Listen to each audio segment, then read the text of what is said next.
Salut à toi et bienvenue dans cette nouvelle vidéo. Futur investisseur libre, je suis désolé, j'ai une très mauvaise nouvelle à t'annoncer. Je t'ai menti. En fait, les bonnes affaires n'existent pas du tout en immobilier. Tout ce que je te mets sur mon blog, sur ma chaîne YouTube, sur Instagram, toutes ces histoires de cash flow positif, de plus-value, c'est faux. En fait, ça n'existe pas. Tu ne pourras pas être rentable dans l'immobilier, tu ne gagneras pas d'argent.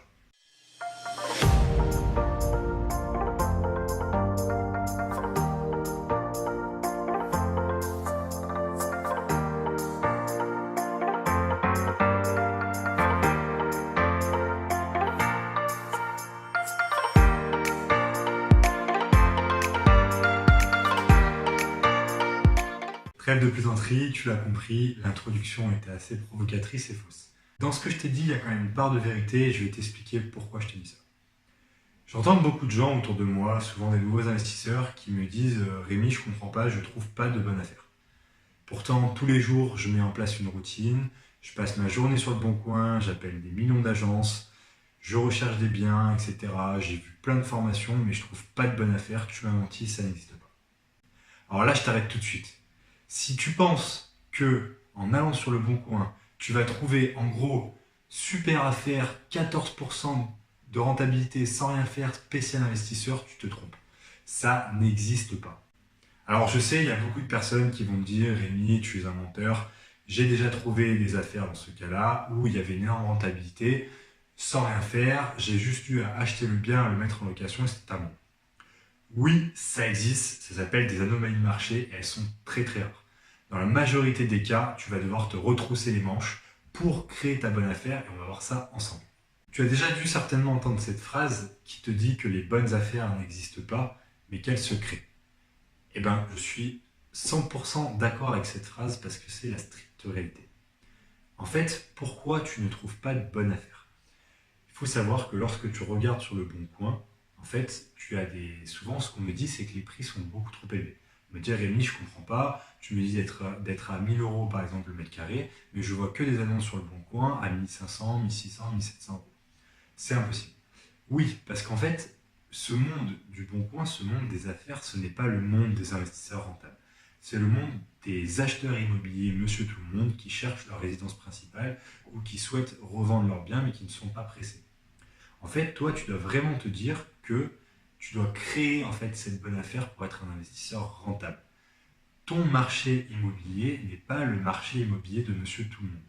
Monsieur tout le monde qui veut acheter sa résidence principale, il va sur le bon coin, il voit un appartement qui lui plaît, l'appartement est à 100 000, il se dit il va faire une petite négoce histoire d'eux, il va acheter son appartement à 95 000 parce qu'il aura eu un coup de cœur. Toi, en fait, il faut savoir que tu vas avoir un nombre impressionnant d'annonces, tu vas visiter un nombre impressionnant de biens avant de trouver ta bonne affaire. Pourquoi? C'est ce qu'on va voir en fait ensemble aujourd'hui dans cette nouvelle vidéo. Je vais te donner finalement 3 conseils pour vraiment te créer une bonne affaire en immobilier. Donc, le premier point en fait découle de ce qu'on vient de voir, c'est que tu dois négocier le prix d'achat de ton bien immobilier. Comme on en a discuté, il y a de fortes chances que sur toutes les annonces sur lesquelles tu tombes, tu trouves des biens qui sont au prix au mètre carré supérieur au prix moyen de ta ville. Ces biens finalement sont surcotés puisque la plupart des biens en fait vont être destinés à des gens qui souhaitent acheter leur résidence principale ou au contraire des vendeurs qui souhaitent naturellement maximiser leur plus-value. Donc ton but en fait quand tu regardes les annonces, c'est trouver ce qu'on appelle des biens à potentiel sur lesquels tu vas avoir une forte marge de négociation. On dit souvent, et je suis 100% d'accord avec cette phrase, c'est que tu fais une bonne affaire à la signature chez le notaire. Si déjà, lorsque tu arrives chez le notaire, tu signes un bien 10-15% en dessous du prix du marché, tu as naturellement en fait fait une bonne affaire. C'est-à-dire que si demain tu revends ton bien, tu vas le revendre sans rien faire au prix du marché et donc tu auras déjà gagné de l'argent. Alors on va le voir par la suite comment optimiser encore ton bien, mais vraiment le premier pilier, c'est de négocier l'achat de ton bien immobilier. Tu ne dois en aucun cas acheter un bien au prix ferme. C'est très important en fait de négocier ton appartement. Donc, ce qui se passe, c'est que toi, tu dois regarder en fait sur l'annonce les différents points des travaux, des appartements vétus, des appartements qui sont à la vente depuis très longtemps, et tu dois identifier ces points-là pour mettre le doigt sur les éléments négatifs de ton appartement et pouvoir en fait bien négocier cet appartement avec le vendeur. Le deuxième point, c'est de transformer complètement ton bien immobilier. On parle souvent de travaux et tu sais que j'accorde beaucoup d'importance aux travaux. C'est pour moi vraiment un des piliers essentiels pour créer de la valeur ajoutée derrière pour tes locataires et pour toi lors d'une revente ou d'une location. C'est important en fait lorsque tu as un bien immobilier de penser à ce que tu peux faire dedans. Est-ce que tu as la possibilité par exemple de créer une chambre en plus? Est-ce que tu as la possibilité de le diviser? Est-ce que tu as la possibilité de le mettre en colocation? Il y a différentes stratégies que tu dois retenir qui vont te permettre d'augmenter la rentabilité de ton bien et de créer une bonne affaire qui n'en est pas une sur le papier. Un appartement que tu loues à une personne, tu le loues forcément moins cher que si tu le loues à 3 personnes ou que si tu le loues sur Airbnb à la nuitée. Donc c'est important en fait, lorsque tu vois une annonce ou que tu visites un bien, de te demander comment tu peux optimiser la rentabilité de ton appartement en pensant aux différentes stratégies à forte valeur. Les stratégies à forte valeur et forte rentabilité, il n'y en a pas des masses. Il y en a 3, c'est la division de biens, la colocation à haut rendement et la location courte durée. Le mieux, c'est si tu arrives en fait à coupler les deux, c'est-à-dire à diviser un bien que tu vas ensuite louer soit en courte durée, soit en colocation. Donc voilà, réfléchis bien à comment tu peux transformer ton appartement pour augmenter le nombre de personnes à qui tu vas le louer en gardant la même surface ou alors le nombre de nuits auxquelles tu vas le louer. Et le troisième et dernier point, c'est vraiment de te démarquer lors de la location. C'est important en fait de mettre en avant ton appartement. C'est pour ça que je te conseille vraiment, au-delà de l'aspect fiscal, de louer ton bien en meublé. Pourquoi? Parce que lorsque tu loues un bien en nu, c'est très compliqué en fait de créer le coup de cœur pour tes locataires. Tu te rends bien compte que lorsque tu rentres dans un appartement où il n'y a pas de meubles, pas de décoration, même si tu as mis des belles couleurs sur les murs, que tu as mis du beau parquet, du beau carrelage, c'est beaucoup plus dur en fait de créer un coup de cœur. Ton but là, ça va être de mettre une belle décoration, de faire des prestations haut de gamme et du beau meublé pour que lorsque tes locataires rentrent dans l'appartement, ils aient le coup de cœur, qu'ils se disent waouh, c'est vraiment l'appartement qu'il me faut, j'ai envie d'habiter dedans.